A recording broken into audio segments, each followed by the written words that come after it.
आदाब, straight line में आपका स्वागत है। आज हम हैं कुल्हांड में। कुल्हांड जो ब्लॉक दाली उद्यानपुर में पड़ता है, डिस्ट्रिक्ट डोडा में।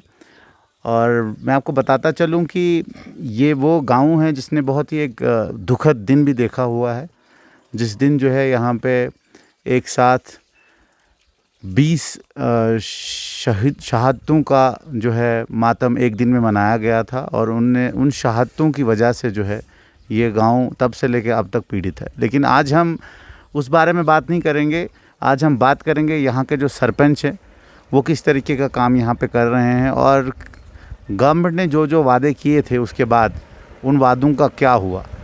और ख़ास तौर पे जो PRIs हैं, पंचायती राज इंस्टीट्यूशंस, जो केंद्र सरकार ने ख़ास तौर पे जम्मू कश्मीर में PRIs को एम्पावर करने के लिए बहुत सारी ऐसी ताकतें दी हैं कि वो अपनी गाँव की बहबूदी, उसको तरक्की करने के लिए जो है उनके पास वो ताकतें दी गई हैं। तो हमारे साथ आज जुड़े हुए हैं। आपका नाम? मेरा नाम गुलाम अली लोन है। मैं सरपंच पंचायत कुल्हांड। जनाब, आप पूछिए, क्या आप मुझे पूछना चाहते हैं? आप मुझे सबसे पहले बताएं कि इस गांव की आबादी कितनी है? यहाँ की आबादी है 5000। 5000 जी। तो उसमें से कितने लोग जो हैं वो मुलाजिम हैं, सरकारी मुलाजिम? अब होंगे 5% मुलाजिम भी हैं, मुलाजिम बड़े हैं, लेकिन सब भी थोड़े मुलाजिम हैं।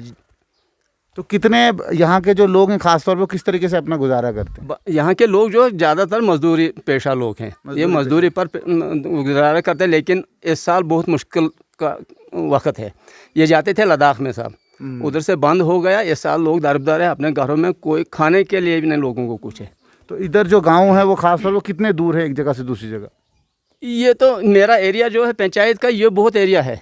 ये कम से कम 10 किलोमीटर का एरिया है। 10 किलोमीटर का ये पंचायत 10 किलोमीटर में फैली हुई है। तो कितने गांव इस पंचायत में हैं? नहीं जी, गाँव अगर मैं गिने जाऊँ ये बड़े गाँव हैं।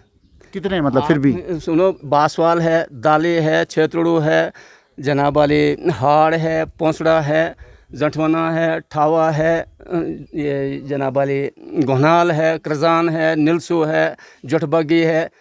अब और भी छोटे छोटे यहाँ मोड़े जो हैं, लेकिन ये बहुत फैली हुई पंचायत है।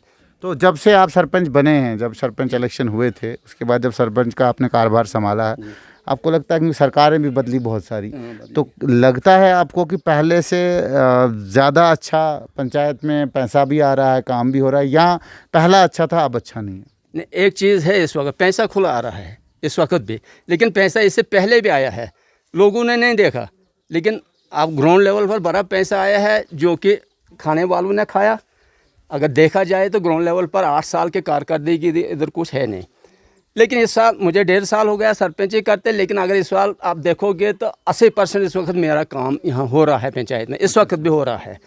तो आपने अभी तक कितने लोगों को जो है इंदिरा आवास योजना ग्रामीण में जो है घरों के लिए पैसा दिलवाया? 16 को तो 50-50 हज़ार रुपया किस्त पड़ी, उनके पलंत भी लग गए हैं। 26 और ऑनलाइन किए हुए हैं, उनकी किस्त अभी नहीं आई हुई है जी। 42 घर हैं हमारे पास जिनकी शिकायतें बनी हुई थी यहाँ पर। अच्छा जी। तो उसके अलावा कौन कौन से ऐसे काम हैं जो बहुत ज़रूरत थी एक ज़माने में जब पंचायतें नहीं थी, और जब पंचायतें बनी तो वो काम हुए और लोग यहाँ के खुश हैं? अब मैंने तो अपने हिसाब से किए, डेवलपमेंट की, जो काम किए इंशाल्लाह वो किए, सही लोगों को हक दिया। कितना प्लान मेरे पास आया, उसके तहत लोगों को पेमेंटें हुई। इससे पहले ये था ही नहीं, ना करने वाले को 12,000 मिलता था, करने वाले को 6,000 मिलता था। लेकिन इस वक्त वो इशू नहीं है। इस वक्त जो करेगा उसको पूरा हम 100 दिन का रोज़गार दे रहे हैं। इस वक्त हमारा इशू है 20,200 हमारे पास इस वक्त टारगेट है। अच्छा। जो ऊपर से हमें गाइडलाइन है, 202 रुपये रेट है इस वक्त। जी, इस वक्त हम 20,000 रुपये एक जॉब होल्डर को दे रहे हैं। आपको लगता है कि क्योंकि पहले जो है राज्य सरकार होती थी, स्टेट होती थी, अब जो है केंद्र सरकार डायरेक्ट जो है अभी यूटी में काम करती है, तो लगता है कहीं कि पहले से ज़्यादा ट्रांसपेरेंसी जो है डिपार्टमेंट में आई? बिल्कुल ट्रांसपेरेंसी हो गई है इस वक्त तो हर डिपार्टमेंट इस वक्त पंचायती राज एक्ट जो लागू हुआ इसके तहत ही काम कर रहे हैं। लेकिन अभी कुछ खामियां हमें भी हैं इधर। अभी ये डिपार्टमेंट हमने फाल नहीं कराए हैं सारे, इंशाल्लाह इनको मैं फाल कराऊंगा, अपने पंचायत में इनके दफ्तर खुलाएंगे। ये मेरा काम रहा। अब हमारे ये दिए गए हैं 21 डिपार्टमेंट हमको दिए गए हैं। जो जो एक के राज्य सरकार की तरफ से इनिशिएटिव लिया गया कि जो गाँव में अफसरान को बुलाया गया कि भाई उनकी मसले मसाइल सुने और उसके बाद जो है बैक टू विलेज जो प्रोग्राम था, उससे आपको कितना फ़ायदा हुआ? यहाँ तो बैक टू विलेज प्रोग्राम 2 दफ़ा हुआ हमारी पंचायत में। जो भी यहाँ डिमांडें लोगों ने की थी उसमें कुछ नहीं मिला। इधर एक रूम दिया गया है 2.5 लाख रुपए, उसके लिए मेरी पंचायत में आया और कुछ नहीं, वो भी अभी अप्रूवल नहीं उसका मिला है, अप्रूवल नहीं मिला, कुछ नहीं मिला है। तो आपके यहाँ पे मेडिकल फैसिलिटी क्या क्या है इस गाँव में? मेडिकल फैसिलिटी इधर है ही नहीं। इधर सब सेंटर है एक पोसड़ा, वहाँ कहते हैं लास्ट इस गाँव में, वहाँ कुछ नहीं, दवाई तो उधर दस्तियाब है ही नहीं, कोई नहीं। उधर पैरास्टामोल अगर 2 टिक्कियाँ 10 टिक्कियाँ आते हैं और कुछ आता है ना, कोई स्टाफ उधर है। हमने डिमांड की थी जब यहाँ कांड हुआ था, यहाँ हमको 10 बेड का एक अस्पताल दिया जाए, उस वक्त तो माना गया था, लेकिन उसके बाद देखा नहीं। कौन कौन उस वक्त, क्योंकि वो जो कुल्हांड का नरसंहार हुआ था, उस नरसंहार में बहुत सी चीज़ें बदली थी, तो बहुत सारे लोग यहाँ पहुँचे थे, तो उसमें से कौन सा ऐसी शख्सियत है जिसने वादा किया था और उसके बाद कभी यहाँ पे मुड़ के देखा नहीं? देखो, उस वक्त मौजूदा शख्सियत जो वो उस वक्त कांग्रेस की हुकूमत थी। एमएलए यहाँ मजीद वानी था, मिनिस्टर था, और आज़ाद साहब आए थे यहाँ। जनाब वाले वादे तो बड़े, प्रणब मुखर्जी यहाँ पहुँचे थे जनाब वाली, इधर जहाँ आप कहते थे यादगार, वहाँ पहुँचे थे। वो भी वादे तो बड़े किए गए थे, लेकिन मिला नहीं कुछ भी। इन्होंने यहाँ कहा गया था आपके 200 लड़के हम बस चंद दिनों में उनको बगैर कोई नाप तोल के उनको हम भर्ती कर दें, कुछ नहीं मिला, कुछ नहीं मिला। हॉस्पिटल कुछ नहीं मिला, कुछ नहीं मिला। जिन लोगों ने जो है शहादतें दी इस मुल्क के लिए, इस मुल्क की अजमत के लिए, उन लोगों की शहादतें रायगां होगी। मतलब उन लोगों ने यहाँ आके इन सब लोगों को जो है वादे किए। मतलब आपको क्या लगता है कौन सी ऐसी चीज़ है जो वादा किया और अभी तक हुआ नहीं, उससे ज़्यादा आक्रोश है, गुस्सा है यहाँ के लोगों को? वादे यही हैं। पहले नंबर तो यहाँ गुस्सा है लोगों को, क्या माना गया था भर्ती करेंगे। अगर 200 जवान यहाँ कुल्हांड के भर्ती होते थे तो फिर तो लोगों में ये एहसास होता था कि हाँ जी, हमारी वो शहादतें जो हमारे जवानों ने दी वो उन्होंने कुछ रंग दिलाया इस गांव को, लेकिन रंग नहीं दिलाया इस गांव को, उसे कुछ नहीं मिला। हाँ, अगर उनको ये जनाब SRO 43 के तहत उनको मिला होगा कुछ ना कुछ फैसिलिटी, वो मुलाजम भी लगे हैं छोटे मोटे डिपार्टमेंटों में, लेकिन बाकी कोई फैसिलिटी इधर नहीं हुई है इस कांड के बाद। कुछ नहीं। जो अस्पताल का वादा किया था, कभी आपने दोबारा जो है कांग्रेस की सरकार के जाने के बाद जो दूसरी सरकार आई बीजेपी और PDP की सरकार, उसमें कभी आप गए, आपने कभी आवाज़ उठाई कि अस्पताल देना था? बिल्कुल, अस्पताल के लिए हमने इस गवर्नमेंट के पास भी हमने पूरा रेजोल्यूशन गाँव का बना कर दिया। उन्होंने कहा बस ये अस्पताल आपका गाँव में सेंक्शन है, लेकिन सुनते हैं सेंक्शन कहीं है ना खुला है। तो कोई PHC जो आपने बोली यहाँ पे खुली हुई है, वो PHC गवर्नमेंट बिल्डिंग में है कि किसी प्राइवेट बिल्डिंग में? वो प्राइवेट बिल्डिंग में जी। तो उसकी क्या हाल चाल है? वहाँ पे कोई डॉक्टर आता भी है कि कुछ भी नहीं? कुछ नहीं। मैंने कहा वहाँ एक नर्स 2 नर्सें होते हैं बस, वो है। जब उनके पास है ही नहीं कुछ, वहाँ टेंचर होता है ज़रा, और पैरास्टामोल अगर कोई टिकी आई वो देते हैं लोग, वो क्या देंगे? तो वो जो यहाँ से कोई बच्चा बीमार हो जाए, कुछ बीमार, वो कहाँ आप दिखाने जाते हैं डॉक्टर? डोडा। वो डोडा पहुँचाना है। तो यहाँ से डोडा जाते कितना वक्त लग जाता है आपको? अगर यहाँ गाड़ी मिली, अगर उस वक्त जिस वक्त यहाँ कांड हुआ था उस वक्त ये रोड होती थी, इतने लोग नहीं मरते थे उस वक्त, क्योंकि उनको फौरी तो डोडा पहुँचाया जाता था। जब सुबह हुई, फिर सुबह 10 बजे पहुँचे कुछ लोग डोडा, वो बच भी गए कुछ, लेकिन तब तक कुछ फिर मर ही गए। अगर उस वक्त सड़क की फैसिलिटी होती थी तो उतने लोग नहीं मरते थे। लेकिन इस वक्त जो दौर है, इस वक्त नहीं लोग मानते हैं। स्वस्थ रोड है, अगर रात को 10 बजे भी बच्चा बीमार हुआ, 1000 रुपये गाड़ी वाले को देंगे तो आधे घंटे में डोडे पहुँचाता है। उस नरसंहार को अभी तक 14 साल हो गए हैं। 16 2006 में हुआ है, अभी 2020 है, 14 साल हो गए। 14 साल हो गए हैं। 14 साल के बाद भी यहाँ पे मेडिकल फैसिलिटीज़ नहीं है? कुछ नहीं है, कुछ भी नहीं, बिल्कुल इधर कुछ नहीं है। तो स्कूल का क्या है? यहाँ के जितने भी बच्चे हैं वो कैसे पढ़ते हैं, किस तरीके से पढ़ते हैं? कुछ पढ़ाई नहीं है यहाँ। 1945 में यहाँ स्कूल खोला गया। उसके बाद जो मेरी उम्र भी अब 71 साल चल रही है, जो नए स्कूल खुले वो अपग्रेड भी हो गए, हाई स्कूल हो गए जनाब वाले। हमारा है लोअर, बस ठगाया गया आपका स्कूल, जब बस अपग्रेड हो गया, लेकिन लोअर किया गया है, अपग्रेड नहीं हुआ है। वो भी एक हमें मुसीबत है, इंतजाम देना पड़ता है लोगों को उद्यानपुर में जाकर, बच्चों को यहाँ से। तो जो आपका स्कूल है यहाँ पे प्राइमरी है, मिडल है? है लोअर स्कूल, लोअर मैंने हाई स्कूल का बोर्ड नीचे आपका देखा था मोड़ पे। लिखा ही हुआ है ना लोअर हाई स्कूल डाले, लेकिन लोअर ही है ना। अच्छा। अगर यहाँ इंतजाम देना है वो देना है उद्यानपुर में जाकर। अच्छा, वो अभी फुल फ्लैज अभी को नहीं वो मिला? है ही नहीं। जब वो हाई स्कूल होता था फिर यहाँ इंतजाम लगा जाता, यहाँ एग्जामर आते थे, वो होते हैं उद्यानपुर में या बहली में, उधर इनको आपके जो टीचर वहाँ पे लगाए गए हैं, क्या वो स्टाफ आता है पूरा का पूरा? स्टाफ आता है, उनको तो हम टाइट कर रहे हैं।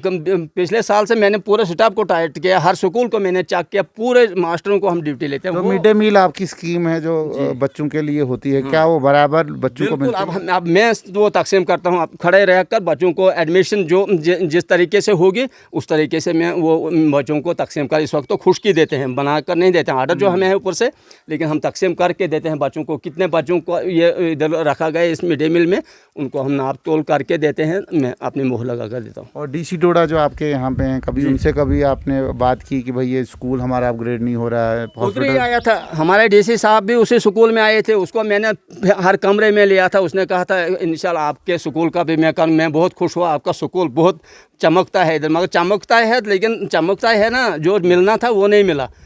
डीसी साहब ने भी मेरे साथ ये वादा किया था इसको अपग्रेड करेंगे, अब बस करेंगे, अभी नहीं हो। वो भी आया था 26 जून 2017 में, जो यहाँ बैक टू विलेज प्रोग्राम हुआ 18 में। 18 हाँ, उस दिन डीसी साहब उसी स्कूल में आए, पंचायत घर भी उधर है, उधर आया था डीसी साहब। तो उसके अलावा जो यहाँ का खेती बाड़ी का मसला है, जो यहाँ क्रॉप लगाते हैं लोग, उससे कितना उनकी इनकम वगैरह घर वगैरह चल जाता है क्या? आज तक तो चलता था, आज नहीं है। अब ये आप देखिए ज़रा, इधर ऐसे हालात है, खुशक साले, इतने बारिश का नामो निशान नहीं है। इस वक्त ज़मींदार जो है वो ख़त्म है। अब क्या बनेगा? नरेगा हमारे पास 50% इस वक्त प्लान आए गए, वो हम कितना देंगे? अब कितने लोगों को पहुंचेगा? उससे 5000 लोग थोड़ा यहाँ अब उस नरेगा से पालेंगे। जो सरकार ने किसान क्रेडिट कार्ड का जो स्कीम अभी दी हुई है, उसमें से कितने लोगों ने लाभ उठाया? नहीं जी, अब लोग डरते हैं, अगर लाएंगे कर्जा तो वो बाद में कहाँ से देंगे? ये तो गवर्नमेंट, हर डिपार्टमेंट ने हमको फार्म भेजे, लाओ जी किसान क्रेडिट कार्ड लाओ, लेकिन सवाल है लोग डरते हैं, जब बिजनेस ना हो वो आधा कहाँ से करेंगे? उसके लिए अगर गवर्नमेंट फ्री देती थी लोगों किसानों को तो हम भी मानते, कुछ माफ़ करते थे किसान क्रेडिट लोन, फिर मैं उन लोगों को भरवाता था फार्म। लेकिन लोगों को जब बिजनेस नहीं है, कारोबार कर नहीं सकते हैं, तो वो आधा कहाँ से करेंगे? वो जो हार्टिकल्चर डिपार्टमेंट है, एग्रीकल्चर डिपार्टमेंट है, उनका कैसा कार्य है यहाँ? नहीं जी, ठीक है, उनका है ठीक, लेकिन लोन के लिए यहाँ लोग एग्री नहीं है, देंगे कहाँ से? आधा कैसे करेंगे? मैं वही चीज़ आपसे पूछ रहा हूँ। मिसाल के तौर पर एक इंसान को अगर हॉर्टिकल्चर डिपार्टमेंट उसको एक बाग लगा कर दे रहा है, एग्रीकल्चर डिपार्टमेंट उसकी क्रॉप को देख रहा है जनाब जी। अब जहाँ सब्जियों का नीचे नीचे जो रोड साइड उधर सब्जी लोग लगाते हैं, वो बिजनेस करते हैं, यहाँ से सब्जी उठाकर लाने, इधर तो रोड है, मैं यहाँ से अभी 2-3 किलोमीटर दूर रहता हूँ जहाँ मैं रहता हूँ, गाड़ी का कोई उधर, वहाँ से सब्जी उठाकर लाएंगे रोड में, उसको कौन खरीदेगा बाद में? ये है सब्जी का जो कारोबार है, ये रोड साइड है। उधर नीचे दालें क्षेत्र उधर सब्जी की बिजनेस लोग करते हैं, उनको ठीक ठाक पैसा आता है, लेकिन इधर कोई फैसिलिटी नहीं है। जो हमारा गांव में कुल्हड़ जो है, इधर कोई फैसिलिटी नहीं है, ना कोई ज़रिया है इधर गरीब लोगों को, मजदूरी इधर है ही नहीं कहीं। तो जो लोगों के अपने मसले मसाइल होते हैं, किसी का अपने जो है वॉल लगानी है, किसी का बाथरूम देना है, जैसे ग्रामीण बाथरूम मिलता है, बिल्कुल, वो कितनों को आपने दिलवाया और कितने संतुष्ट हैं लोग? अभी मेरे पास सिर्फ आए हैं इस साल, हमारे पास 14 बाथरूम आए हैं। अच्छा। बेस लाइन के तहत 2-2 बाथरूम हम फिर वार्ड में दिए हैं, वो सिर्फ इतने हमारे मेरे दौर में आए हैं।